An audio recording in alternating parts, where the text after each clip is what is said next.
Баршаңызға сәлем, менің каналыма қош келдіңіздер. Бүгін мен сіздерге шапка бейнеді ілмекпен тоқуды көрсетемін. Бұл шапка әмбебап шапка болып келеді, сондықтан оны кез келген киіммен, куртка болсын, шуба болсын, пальтомен киюге болады. Ең алдымен шапка өте жұқа немесе қалың болмауы тиіс. Және де шапканың жоғарғы жағында бос орын қалу керек. Мен шапкамды бір қайырыммен тоқыдым. Мен шапкамды метражы 100 грамм 240 метрге Ализе Ланагөл түзімімен тоқыдым. Және де менің ілмегімнің номері 4. Және де 4-5 номерлі ілмекпен де тоқуға болады. Бұл әр адамның тоқу тығыздығына байланысты. Шапканы ең алдымен тоқудың алдында өздеріңізге үлгі тоқып алсаңыздар болады. Үлгіні тоқу үшін біз 15 воздушный петля тоқимыз, және осы 15 воздушный петляны шапканың узоры бойынша тоқып шығамыз. Шамамен 11 қатардай тоқып шығамыз, және шапканың өлшемдерін шығарамыз.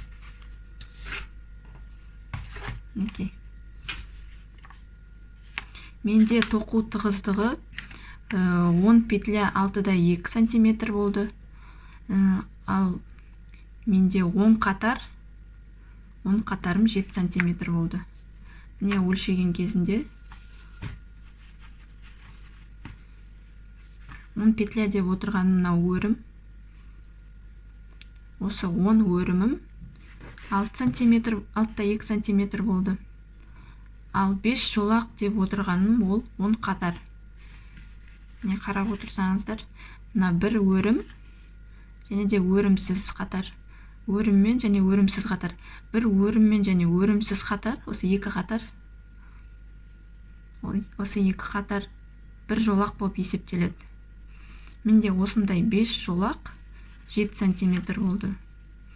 Міне бір жолақ, екінші жолақ, үшінші, төртінші, 5 жолағым 7 сантиметр. Және де жанынан өлшеген кезде кішкене былай ашып тартып өлшесеңіз болады. Өйткені резинка қылып тоқимыз. Менде шапканың ұзындығы 30 сантиметр болды. Ал менің бас орамын 53-5 сантиметр болды. Ол 53-5 сантиметрге мен 1 сантиметр астар тігу үшін қостым. Және 2 сантиметр шапка кішкене бостау, қатты басымды қыспас үшін 2 сантиметр қостым. Сонда 56-5 сантиметр болып шықты. Сіздер шапканың ұзындығын мынау формула бойынша есептесеңіз болады, тығыздығыңызға байланысты. 10 петлям 6-2 сантиметр болды. Шапкамның ұзындығы 30 сантиметр. Математикадағыдай осы формулаға қойып есептейсіздер. Сонда мен 48 петля тоқуым керек, тоқуды бастау үшін. Және де бас орамы менде 4 тілімнен тоқимыз бас орамын. Тілім деп отырғанымыз мынау әрбір бөлік тілім деп аталады. Міне мынау бір тілім көрініп тұрған шығар камераға. Бұл бір тілімде қанша жолақ болу керек, оны да есептеп алуымыз керек алдымен. Менде тоқу тығыздығы бойынша 5 жолағым 7 сантиметр болды. Және басымның орамы 56-5 сантиметр болды. Оны табу үшін 56-5-ті 5 жолаққа бөлдім. Және көбейттім, және 7 сантиметрге бөлдім. Сонда менде домалақтап алғанда 40 сантиметр шықты. Осы 40 сантиметрді мен 4 тілімге бөлем. Өйткені шапканы тоққан кезде 4 тілім жасаймыз. Сонда 10 жолақ шықты. Мінекей, бір тілім, осы бір тілімде менде 10 жолақ бар. Міне, бір қатар мен өрім, бір тілімнің 2 қатар, сонда менде 20 қатар. Бір тілімде 20 қатар шығады.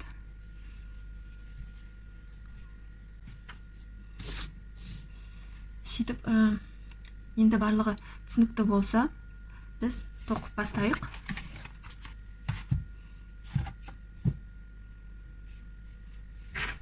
Алдымен керекті мөлшерде воздушный петля тоқисыздар. Сіздердің өлшемдеріңіз бойынша қанша воздушный петля керек, соншасын. Мен 48 воздушный петля тоқыдым. Қазір сіздерге үлгі ретінде тоқу жолын ғана көрсетем. 2, 3, 4, 5,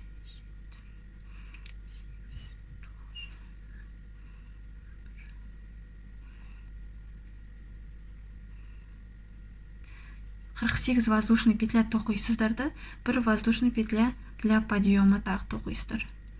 Сосын крючоктан кейінгі екінші петляға крючокты саламыз, столбик без накида тоқимыз. Өстіп, бірінші қатарымызды өзгеріссіз столбик без накида қылып тоқып шығамыз.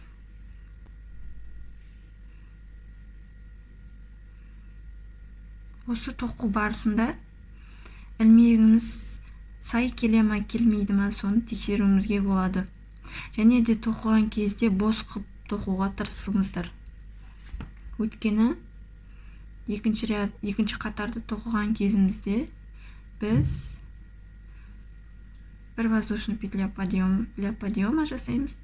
Және де мынау өрім, төбесінен қарағанда өрімнің астындағы мына жолақты жіптерге ілмегімізді салып тоқимыз. Міне бірінші жолақты жібіміз ол қиғаш келеді. Осылай қолымызбен көмектесіп саламыз бірінші жолақты. Столбик без накида тоқимыз. Сондықтан мына жолаққа тоқитын болғандықтан бос қылып, барынша бос қылып тоқыңыздар. Қатты қылып тоқитын болсаңыздар, мынадан өткізу қиын болады.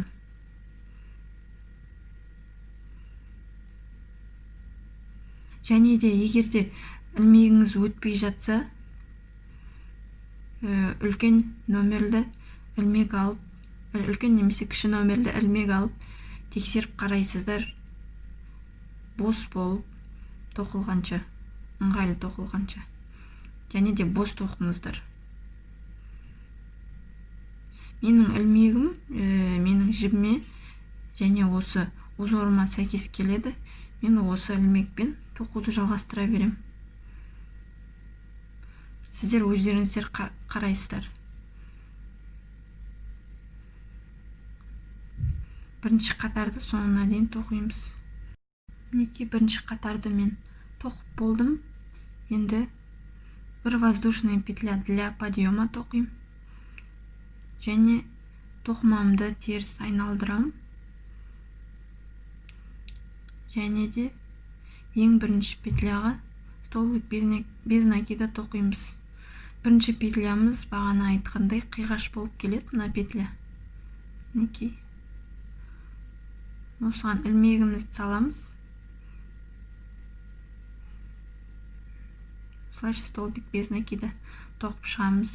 Ыңғайлы болу үшін осылай қолымызбен осылай ұстасақ болады. Неғұрлым бос тоқсаңыздар, соғұрлым тез тоқисыздар және ыңғайлы болады.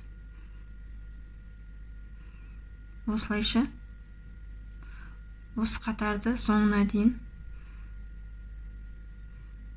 тоқып шығасыздар.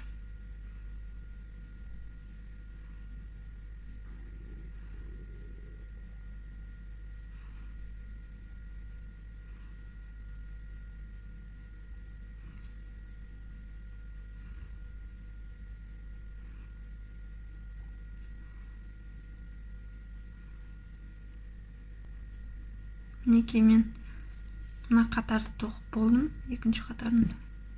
Енді бір воздушный петля для подъема тоқим. Тоқымамды теріс айналдырам және үшінші қатарды тоқып бастаймын.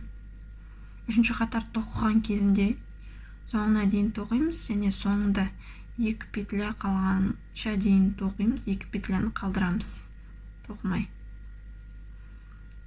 Бірінші петлямыз қиғаш. мінекей.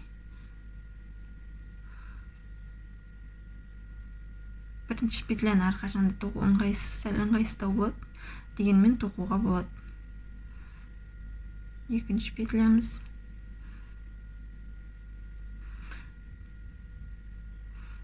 Барлық қатарларда осы әдіспен тоқимыз.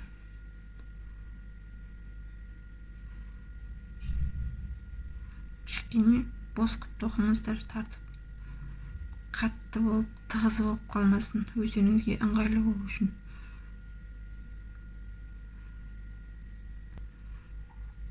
Мінекей мен соңғы 2 петля қалғанша тоқып болдым. 2 петля қалды міне. Енді тоқу тәсілін сіздерге түсіндіре кетейін. Бірінші тоқыған кезімізде біз бірінші қатарды өзгеріссіз тоқыдық. Міне мына, ол мына қатар. 10 деп жазылып тұрған. Одан кейін барып баспалдағымызды бастадық. Бірінші баспалдақ. Ода 2 петля соңына дейін тоқымай қалдырамыз. Бірінші баспалдақ. Мінекей, мен 2 петля қалдырдым. Енді бір воздушный петля тоқим. Теріс айналдырам тоқымамды. Бірінші петлямызға ілмегімізді салып, осылай соңына дейін өзгеріссіз тоқып шығамыз. Сонда бірінші баспалдағымыз пайда болады. Міне мына баспалдақ. Келесі қатарда тағы 2 петля қалдырамыз. Соңында тоқылмай. Тағы да осылайша бір қатар тоқимыз. Сосын теріс айналдырып, тағы бір қатар.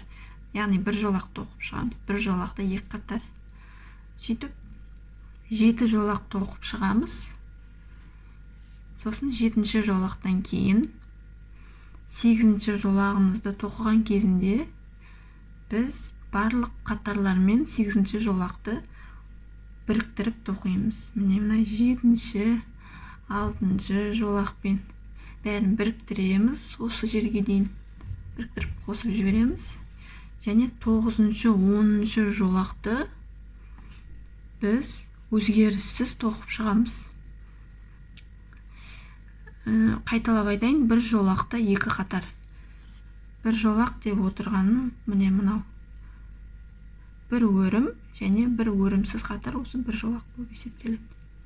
Енді бірінші жолағымыздың 2-ші қатарын соңына дейін тоқиық. Соңына дейін тоқып біттім. Және де ең соңғы петляны тоқыған кезінде, соңғы петляны тоқыдық, мынадай жіп жанында қалады. Осындай төмпешік кішкене. Бұл төмпешік теспейміз, бұл қалады. Бір воздушный петля тоқимыз. Тоқыманы теріс айналдырамыз. Және бірінші петлямызды тоқимыз. Қиғаш тұрған жіпке ілмекті салып. Мінекей, бірінші петлямызды тоқыдық. Енді бұл қатарда тағы 2 петля, соңғы 2 петлясын тоқымаймыз. Осы 2 петляға дейін тоқып шығамыз бір қатар. Сосын бір воздушный петля жасап, тоқымамыз теріс айналдырып, тағы бір қатар өзгеріссіз тоқып шығамыз. Мінекей 2 петля соңында мен қалдырдым. 1, 2. 2 тігіс сияқты. Бір воздушный петля тоқим. Тоқымамды теріс айналдырам. Бірінші петлям тоқим. Қиғаш.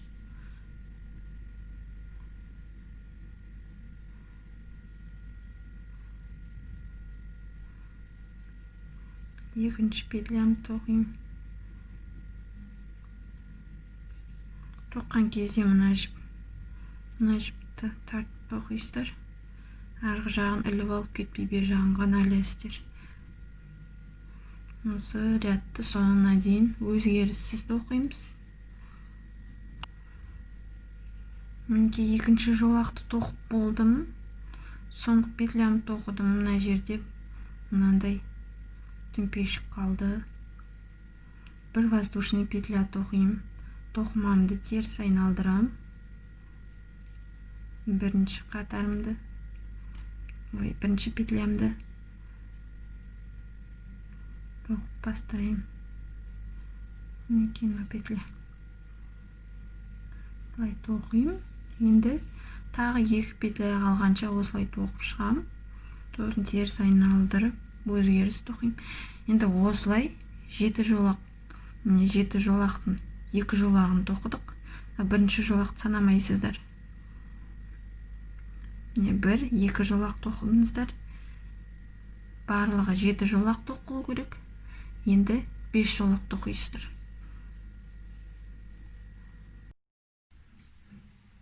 7 жолағымызды тоқып болғаннан кейін 8-ші жолағымызды тоқып бастаймыз. Ол үшін бір воздушный петля для подъема тоқимыз. Тоқымамызды теріс айналдырамыз. Және осы қатарды соңына дейін тоқып шығасыздар сіздер.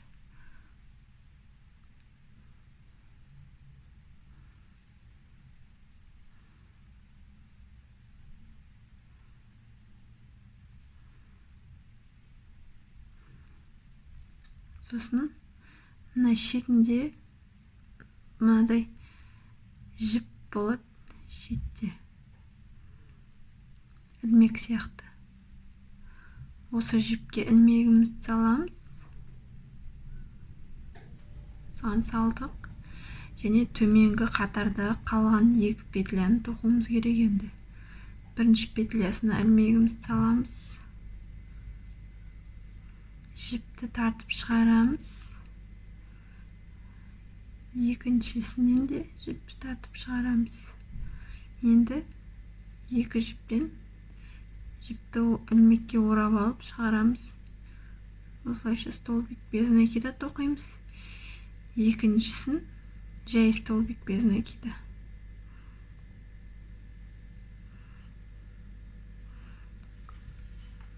Қысқаша айтқанда, біздің 8-ші қатарымыз тегіс болып тоқылу үшін арасындағы рядтан мына бір жіпті ілмекке іліп алып бірге тоқып жібереміз. Осылай ілмекке іліп аламыз. Астыңғы рядтағы петлямызға ілмекті саламыз, жіпті сразу бірден екі петлядан шығарамыз. Және тағы да екі петлядан.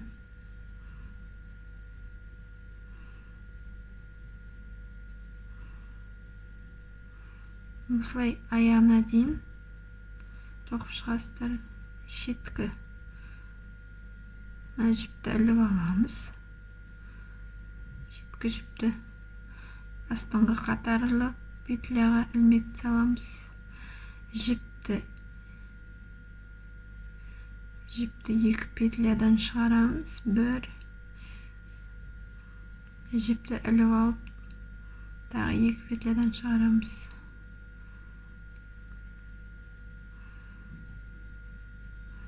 Осылай қатарымыздың соңына дейін тоқимыз.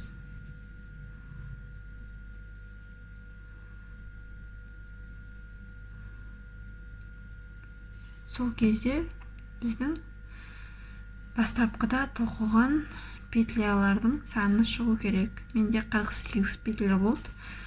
48 петля столбик без накида шығу керек менде. Мінекей қатарымызды, 9-ші қатарымызды, 8-ші қатарымызды аяқтадық. Мынандай төмпешік қалады. Бұны тоқымаймыз. Бір воздушный петля для подъема тоқимыз. Тоқымамызды теріс айналдырамыз. Қиғаш тұрған бірінші петлямызға ілмегімізді саламыз. столбик без накиді. Осы қатардың соңына дейін тоқып шығамыз. 9-шы қатар. Жоқ, 9-шы емес, бұл 8-ші жолақтың 2-ші қатары болады. Мінекей мына 8-ші жолағымыз. 1-ші қатарын жаңа біріктіріп тоқыдық. Енді 2-ші қатарын өзгеріссіз осылай тоқып шығамыз. Сол кезде бір жолақ шығады. Дәл осылай 9-10-ші жолақты да тоқып шығамыз.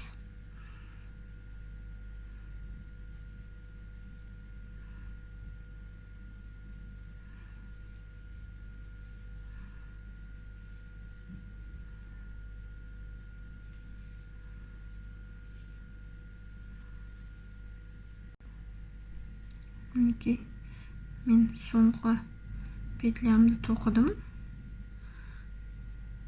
Мына жерде түмпешік шишечка қалды. Бір воздушный петля для подъема тоқимыз. Тоқымамыз, теріс айналдырамыз.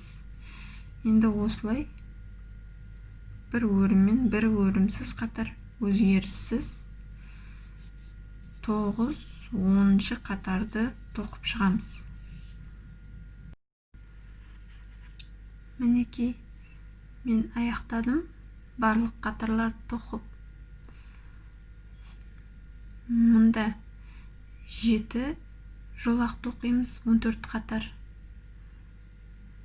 7 жолақтан кейін 8-ші жолағымыз, ол біріктіру жолағы. 8-ші жолақ. Одан кейін 9-ші жолақ. 10-ші жолағымызды тоқыдық. Осы 10 жолақ бір тілім болып есептеледі. Бізге жалпы 4 тілім қажет. 4 тілім қажет. Енді келесі тілімді тоқып бастағанымызда қайтадан осылай ары қарай жалғастырып тоқимыз. Міне мен тоқыдым. Тағы да соңғы 2 петляны аяғына дейін аяқтамай қалдырамыз. Келесі қатарда тағы өзгеріссіз тоқимыз. Осылай әр жолақ сайын 2 петлядан қалдырып тоқимыз. Тағы бір тілім, осылай 3 тілім тоқып шығамыз. Және де айта кететін тағы да бір жағдай, ең соңғы тілімді тоқыған кезімізде біз 10 жолақ емес 9 жолақ тоқимыз. 4-ші тілімде. Өйткені ең бірінші тоқып бастағанымызда біз бір қатарды өзгеріссіз тоқығанбыз. Бір жолақты. Яғни бір жолағымыз 2 қатар. Сол бір жолақ 10-ші қатар болып есептеледі. Онда ең соңғы тілімде 9 жолақ тоқып шығамыз. Енді шапкамызды тоқып болғаннан кейін бір-біріне жалғаймыз. Ол үшін шетінен жіпті көбірек қалдырамыз. Өйткені мына жанынан 2 жағын қосып тігеміз, және төбесін тігу керек болады. Бірінші тіккен кезінде жіп жоғарғы жағында қалады. Және де біз мынау теріс бетімен тігеміз. Мына жағын, бірінші жағын, екінші жағын оң бетімен тігеміз. Теріс бетінің тіккен кезінде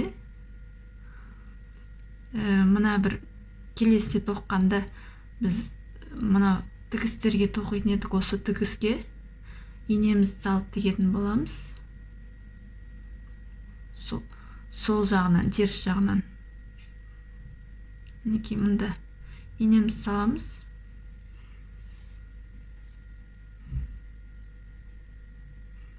Ал мұнда екінші шетінде оң бетінен тоқимыз. Оң жақ. Мұнда инемізді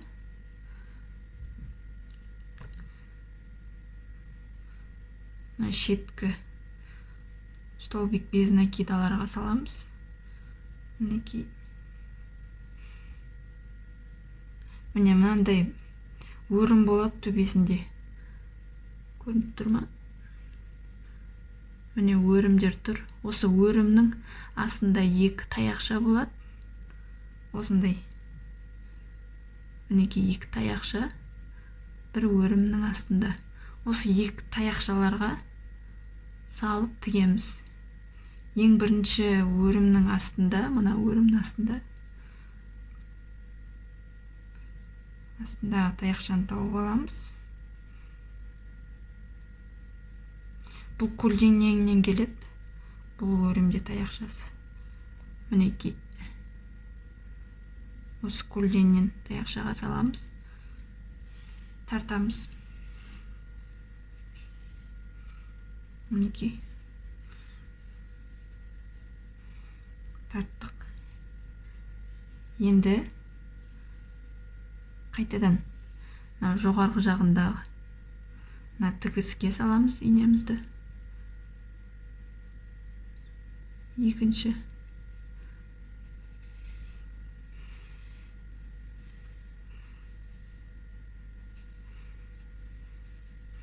Және төменгі жағындағы екі таяқшаға. Міне төбесінен қарағанда өрім, мынау өрім. Осы өрімнің астында екі таяқша бар. Осыған инемізді салып тігеміз. Осылайша кезекпен тігіп шығамыз. Әуелі үстін, содан кейін астын. Үстін тіккенде мінекей тігіске саламыз инемізді. Мына тігіске. Теріс бетіндегі біздің тоқыған петляларымыз.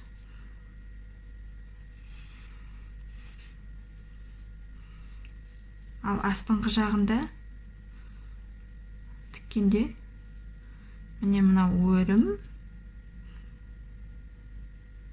Осы өрімнің астындағы таяқшаларды іліп алып, екі таяқшаны іліп алып тігеміз.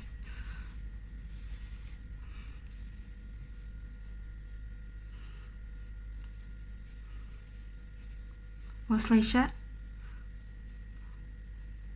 аяғына дейін тігіп шығамыз.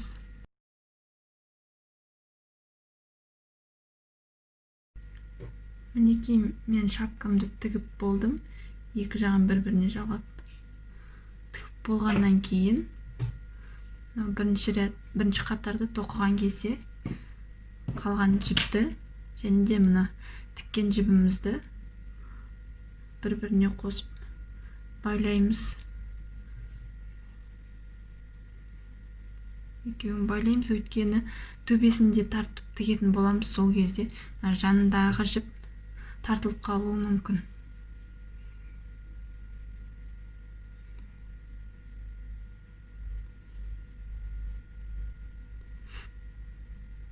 Солай байлап жіпті тығып тастаймыз. Және де төбесін тігеміз. Тіккен кезінде ешқандай тігіс ештеңе көрінбейді, білінбейді. Осындай болып шығады. Төбесін тіккенімізде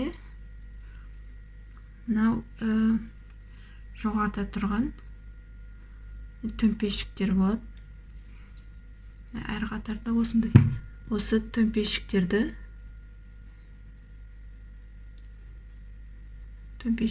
инемізді өткізіп іліп аламыз барлығын. Міне біреу, мынау екіншісінікі. Мінекей.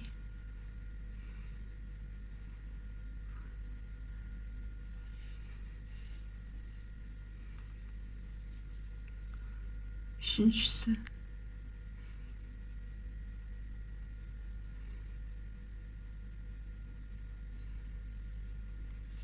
Осының барлығынан жіпті өткізіп шығамыз. төбесіндегі ілмекке.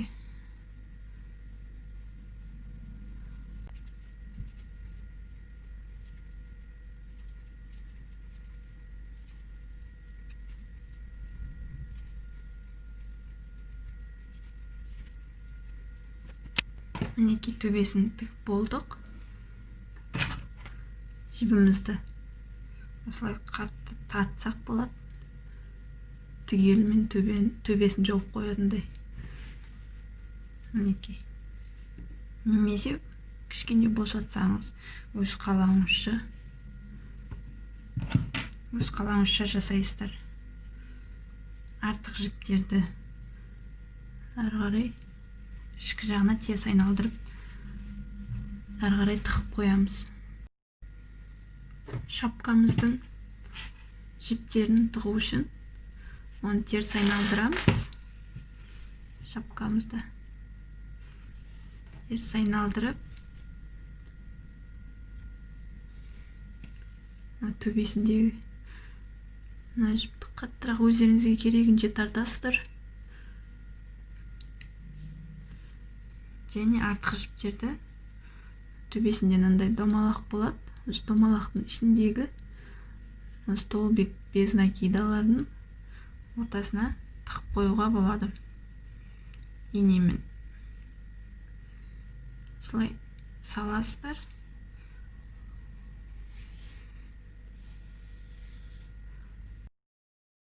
Сосын мына басында қалған жіппен екеуін байлап жіберсек болады. Байлап, мына қалған жіпті бір қатардағы столбик без накидалардың арасына тығып салуға болады. Ар жағына шығып кетпеу керек. Жіп көрініп қалмас үшін.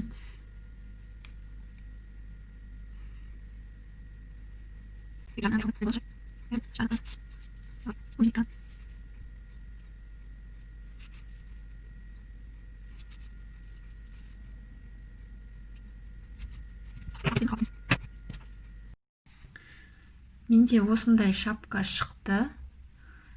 Шапкаға астар тігетін болғандықтан мен 1 сантиметрге артық қылып тоқыдым. Сіздер егер қаласаңыздар, астар тігуге болады. Және де шапканың есебінен қиналып жатсаңыздар, комментарийге жазып, сұрақ қойсаңыздар болады. Егер де менің видеом ұнап жатса, лайк басып, комментарий жазыңыздар. Және де менің каналыма тіркелуді ұмытпаңыздар. Келесі кездескенше сау болыңыздар.